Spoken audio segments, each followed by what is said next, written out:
মনোযোগ সহকারে শুনবেন। ও গো মা জননী ঘুমিয়ে কেন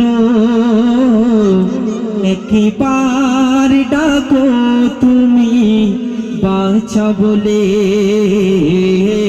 ও গো মা জননী ঘুমিয়ে কেন একবার ডাকো তুমি বাছা বলে।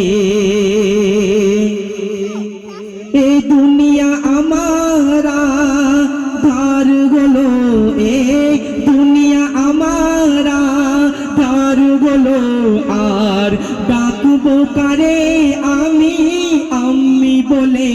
ও গো মা জননী ঘুমিয়ে কেন একবার ডাকো তুমি বাছা বলে। তো কমিটি ছেলেরা যে গল্প ফরমাইশ করেছে আপনাদের সবাইকে পরিবেশন করছি ছোট্ট করে এক কলি।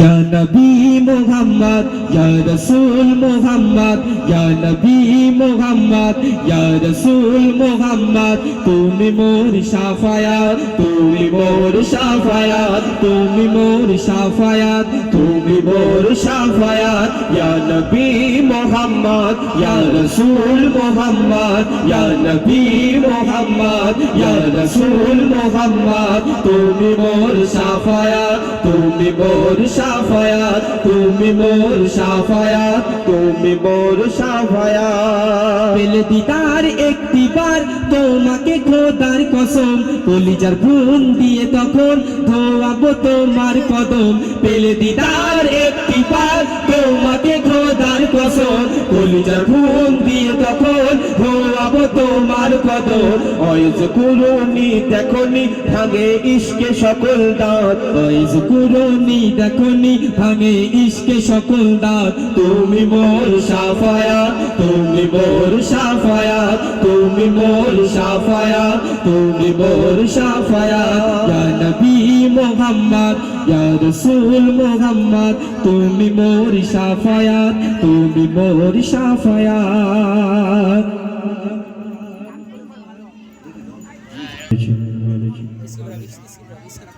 আঘাত দেখো কোরআনে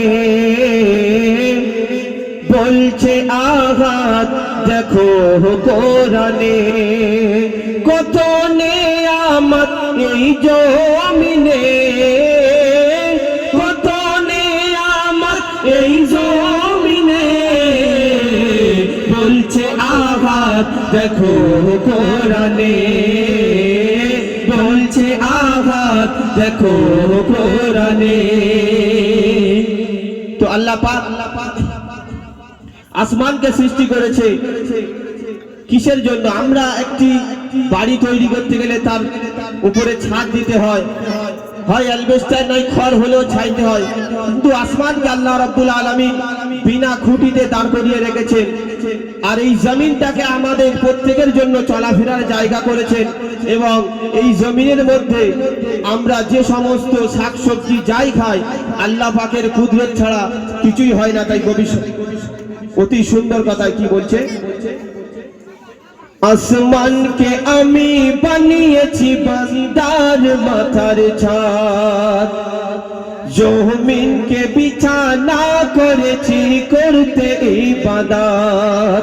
আসমানকে আমি বানিয়েছি বান্দার মাথার ছাদ জমিনকে বিছানা করেছি করতে ইবাদত।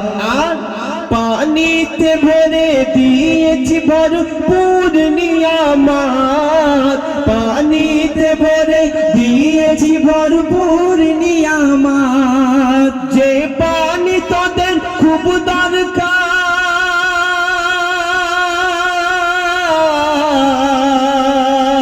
যে পানি তোদের খুব দরকার জীবন মরণে বলছে আঘাত দেখো কোরআনে বলছে আঘাত দেখো কোরআনে কত নেয়ামত এই জমিনে কত নেয়ামত জমিনে বলছে আঘাত দেখো কোরআনে, বলছে আঘাত দেখো কোরআনে।